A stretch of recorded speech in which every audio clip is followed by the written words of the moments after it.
Now at 10, the city of Girard looks to make potential changes to its trash service. We'll have details.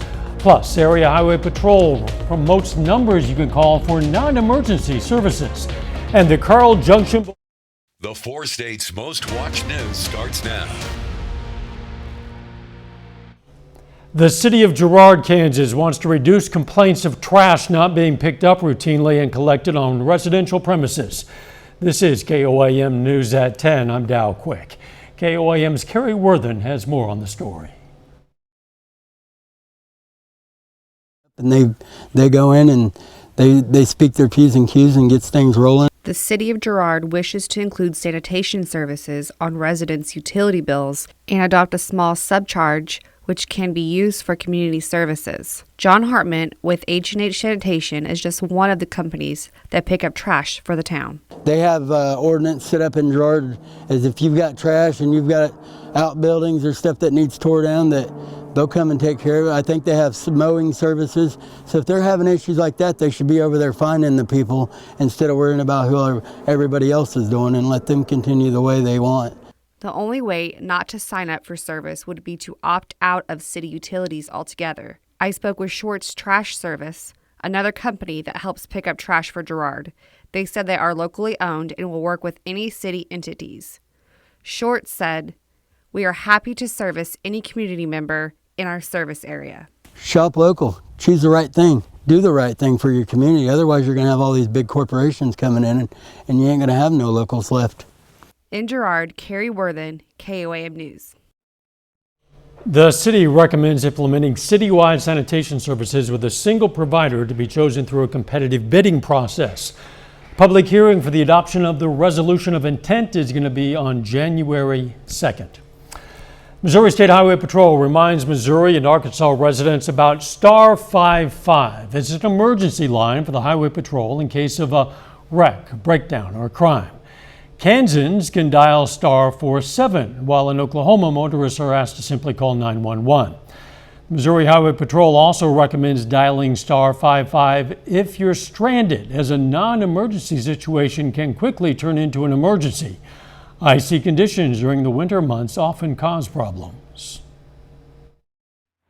Fortunately, we don't get a ton of ice and snow here, but when we do, people aren't very familiar with driving in it, so we get a lot of slide-offs, a lot of people that didn't necessarily crash and they're not necessarily hurt, but they did slide off into the median or off onto the side of the road, and they do need help.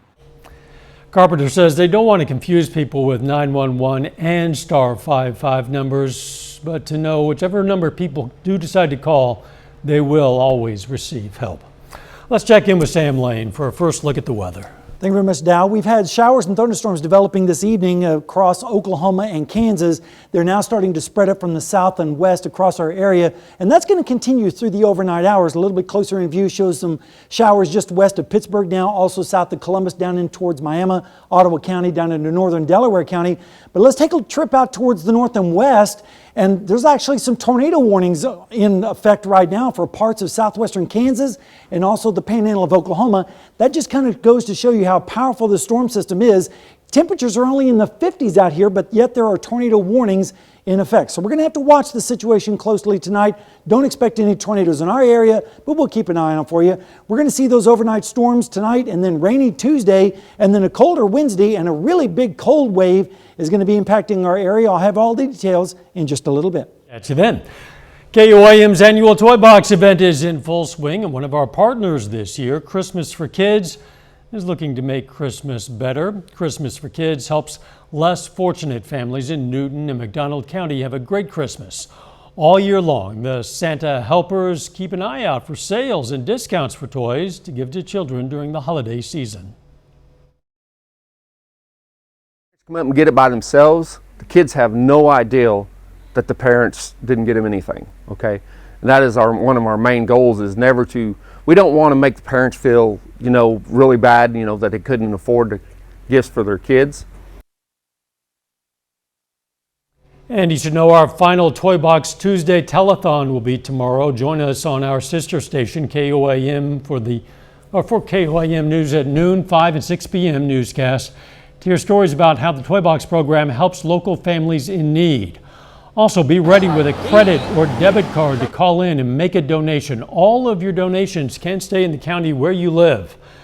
Again, that telethon starts at noon tomorrow. KOAM News then resumes for the 5 and 6 o'clock news. Watered Gardens Ministries today hosted its annual Christmas market. It provides an opportunity for area parents to earn Christmas gifts for their kids. It offers a variety of toys, clothes, games, stocking stuffers, which are all donated by the community. Instead of paying for items, parents who volunteer to work can receive toys as compensation for their time. Of it, first opening it up, so right away we had a number of people lined up that were from, I guess, outside of our shelter, but then also we offer it to folks in our shelter that are parents and that have children that they want to buy for, or grandparents that have grandkids they want to buy for. There was also a gift wrapping station. The Christmas market is at the Outreach Center. It's going to continue tomorrow, Thursday, and Friday from 9 a.m. to noon. Joplin area Arvest banks and individual employees came together to donate food to the Joplin High School food pantry. The company set aside a portion of their marketing budget for the donation. Bank employees could also donate individually. In total, they gave $600 worth of food. There's an increase of food insecurity in the area, and so I know that our folks that take care of the food pantry, they do a really nice job of reaching out to get donations. This is the first time Arvest Bank has made a donation to the high school pantry. The First Community Church of Joplin today presented monetary gifts to area charities. 8 organizations in total received the donations in undisclosed amounts. Within the church, there's a committee which selects the organizations and how much money each organization receives. This year we decided that it would be good to get everybody together and actually make an event out of it. So it's good to put a face with who is helping with our donation. You know, the end of the year is always so needed, and we need financial assistance all year long, but at the end of the year especially, we're going to be able to use this for our prescription assistance program. First Community Church of Joplin has made these donations since 1993. Coming up, we're going to try to address the audio problems, plus the families of those lost in Pan Am Flight 103 over Lockerbie, Scotland received some answers after 34 years. And the latest development in nuclear fusion energy is set to be announced tomorrow. We'll have details. The U.S. Supreme Court has agreed to hear another challenge to President Biden's student loan forgiveness program. The latest challenge was brought by 2 borrowers who are not qualified for full debt relief forgiveness. Justices will debate whether the 2 challengers have the legal right to bring the case before the court and also discuss the authorization of President Biden's plan. The court also announced that it's leaving the program blocked, at least for now.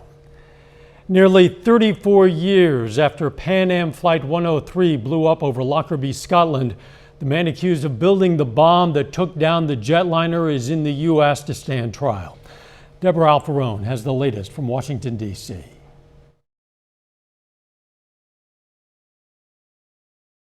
In federal court Monday for the first time. The former Libyan intelligence operator is accused of making the bomb that took down Flight 103 over Lockerbie, Scotland, killing 270 people. This is justice. He is going to be prosecuted on our soil for the murder of 190 American citizens, including my husband. A bomb hidden in luggage detonated on the flight from London to New York just 4 days before Christmas in 1988.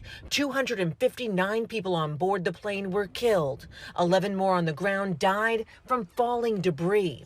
The FBI says Massoud admitted to building the bomb and coordinating the attack with 2 others during a 2012 interview with a Libyan law enforcement officer. That's her picture. Paul Hudson's 16-year-old daughter Melina was among the victims. I feel somewhat relieved and rather surprised because it's been so long. Though charges against Masood were announced 2 years ago, he was taken into U.S. custody over the weekend. He faces 3 counts related to the bombing, each carrying a maximum sentence of life in prison or death. This shows that the law never dies, that the United States government is going to take care of its citizens in life and in death, and that the government has not forgotten. The government says it will not seek the death penalty because it wasn't legal at the time of the bombing. Deborah Alfarone, CBS News, Washington. Another Libyan, Abdel Basset Ali Al-Magrahi, was convicted and began serving a life sentence in Scotland in 2001. He was released after a cancer diagnosis and died in 2012. A third man accused of participating in the bombing was acquitted in a Scottish court. Scientists have pursued nuclear fusion for decades, trying to replicate the fusion that powers the sun, and they just made a big breakthrough. The U.S. Department of Energy is reportedly set to announce tomorrow that scientists have produced the first ever nuclear fusion reaction, resulting in a net energy gain. That means the reaction creates more energy than it uses. The implication is a potentially infinite source of clean energy that could help stop dependence on fossil fuels. A little bit later, Carl Junction begins their Mustang Classic tournament run against Gentry, Arkansas. And we have a mixed bag of weather. We have severe weather, we have rain coming in, and a cold wave as well. All the details right after this.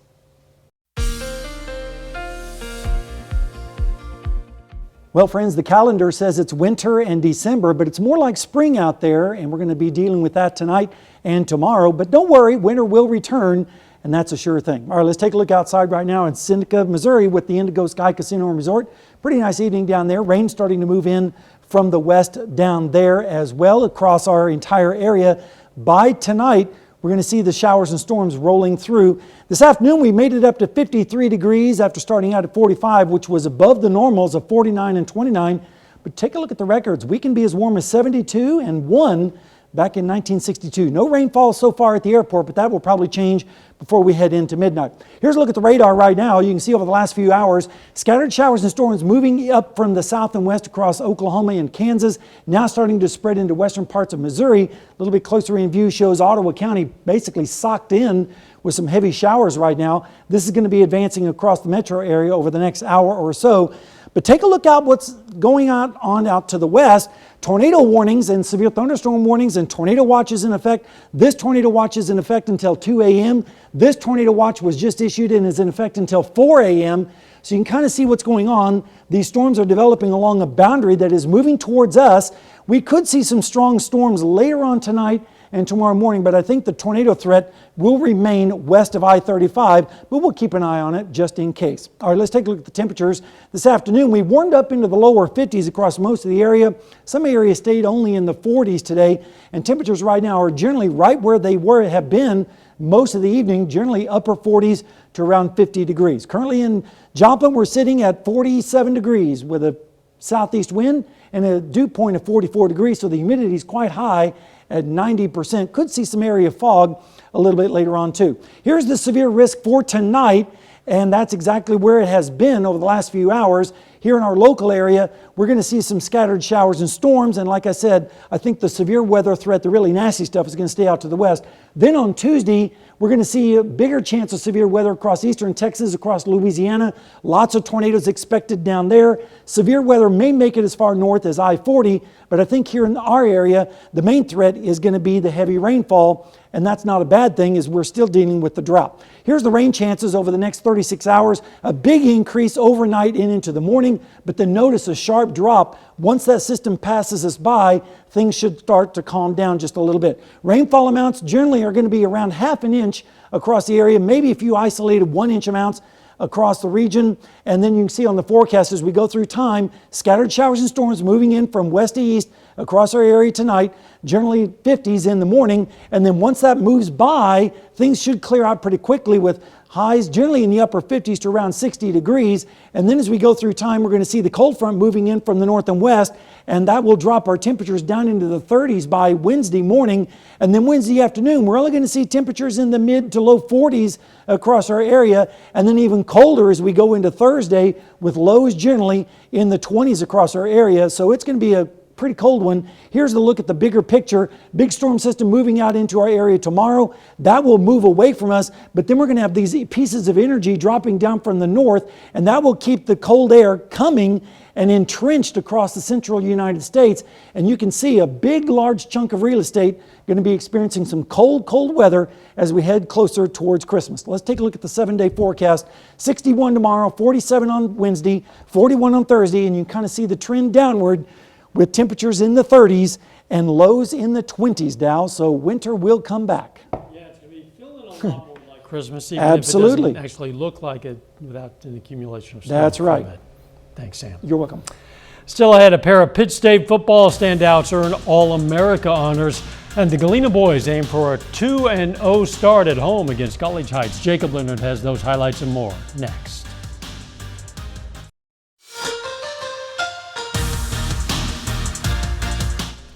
Pittsburgh State football has a pair of guys earn All-America honors from the AFCA today, one from each side of the ball. Offensive lineman Trace Jeffries is a first-team All-American.